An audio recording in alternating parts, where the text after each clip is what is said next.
Yan mata, ya na ga kina ta faman wani juye-juye ne kina wani abu nan kamar biki amince da ni ba.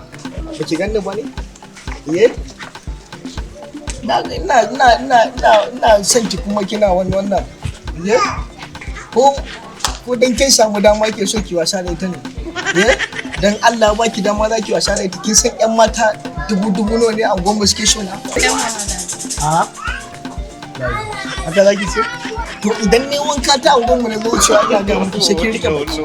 Kuma da gon har da rarrafe leko ake a kallon saboda tsananin kyau da Allah ya bani ga miki. Yan mata nawa ne suke so in tura musu da hoto na naki saboda tsaban kyau na da dogon hanci na kamar irin naki da nake da shi in ga miki.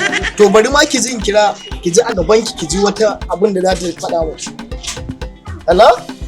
Maybe ya kike ya gida ya hutu ya jin daɗi. Bari ma in samu ki hasburi. Haba dan Allah yau kwana nawa ina cewa ka tura min da hoton ka ki ka tura min wai me yake faruwa ne? Kai baby na dama yana da kyau ya hakuri zan turo miki. Kyau na ya kai yan mata su ce dinga tura musu da hoto? Dama ni ma ban ce kana da kyau ba kawai ina so ka tura min da hoton ka ne ina so in yi wani abu da shi ne. Ina so in tura wani ne kawai don in tsoratar da shi da hoton naka. Kin ji ko? A. Kai.